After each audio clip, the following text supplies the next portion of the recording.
Assalamualaikum warahmatullahi wabarakatuh. Sahabat beriman yang dirahmati Allah. Barang siapa yang membaca Al-Quran siang atau malam 50 ayat niscaya tidak tergolong orang-orang yang melalaikan Al-Quran. Dan barang siapa yang membaca Al-Quran 100 ayat niscaya tergolong orang yang taat. Dan barang siapa yang membaca Al-Quran 200 ayat niscaya Al-Quran tidak akan menghujatnya pada hari kiamat. Hadis riwayat Ibnu Sinni. Kalimat, memberi syafaat kepada pembacanya, menunjukkan kehadiran Al-Quran pada hari kiamat sebagai sahabat sejati pembacanya dengan tampil sebagai pemberi syafaat. Pada hari itu, Al-Quran akan tampil mengawal sahabatnya meniti jalan menuju surga.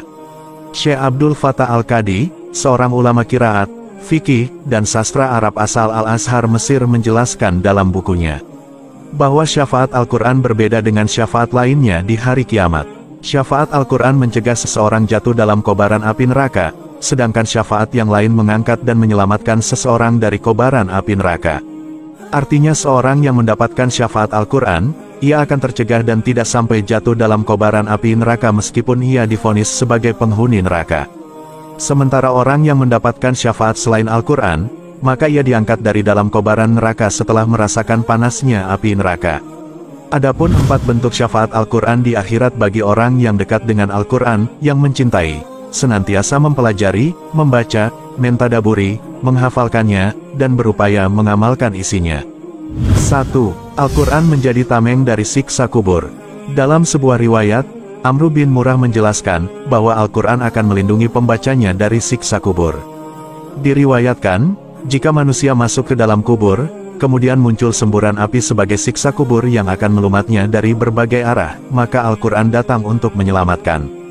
Lalu api itu bertanya, mengapa engkau berbuat demikian? Demi Allah ia tidak pernah berbuat untukmu. Lalu Al-Quran berkata, bukankah dahulu aku di mulutnya?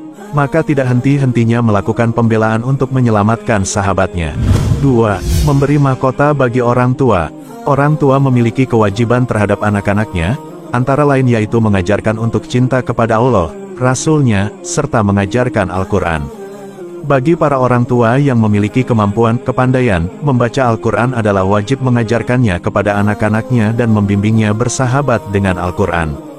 Bagi orang tua yang berhasil mendidik putra-putrinya cinta Al-Quran dengan mendawamkan tilawah setiap hari atau menjadi penghafal Al-Quran, maka Allah kelak akan memberikan penghargaan di surga, berupa disematkan mahkota yang bersinar terang bagaikan sinar matahari. Rasulullah bersabda, siapa saja yang membaca dan menghafalkan Al-Quran, mengajarkannya, dan mengamalkan kandungannya, niscaya di hari kiamat, kedua orang tuanya disematkan mahkota dari cahaya yang bersinar seperti sinar matahari dan dipakaikan perhiasan yang belum dipakai keduanya di dunia. Lalu keduanya, orang tua tersebut berkata, mengapa kami dipakaikan seperti ini? Lalu diseru pada keduanya, lantaran anak kalian bersahabat dengan Al-Quran. Hadis riwayat Hakim. 3. Memberi syafaat kepada 10 anggota keluarga. Di antara syafaat Al-Quran yang ketiga adalah akan menjadi penolong bagi 10 anggota keluarganya yang muslim meskipun mereka telah divonis menjadi penghuni neraka.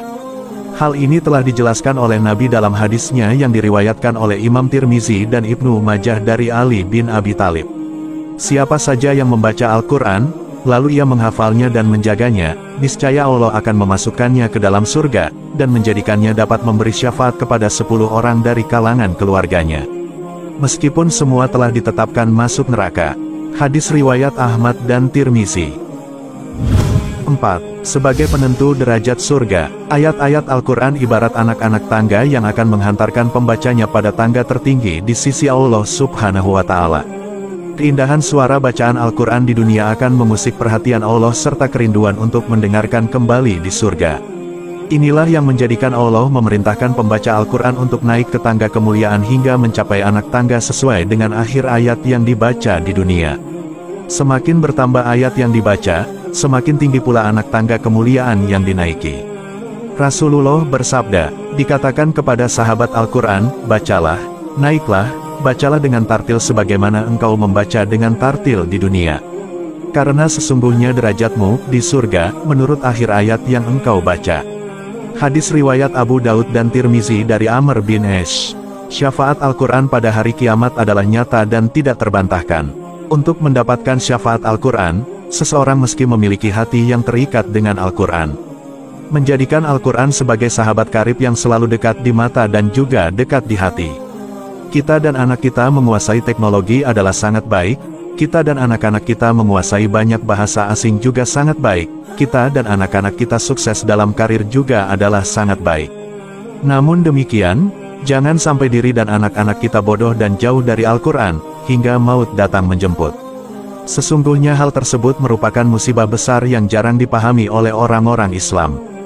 Kiranya Allah Subhanahu wa Ta'ala selalu memberikan taufik dan hidayahnya kepada kita, keluarga, dan orang-orang yang kita cintai untuk senantiasa mencintai, mempelajari, membaca, menghafal, mentadaburi, dan berupaya mengamalkan nilai-nilai Al-Quran dalam kehidupan.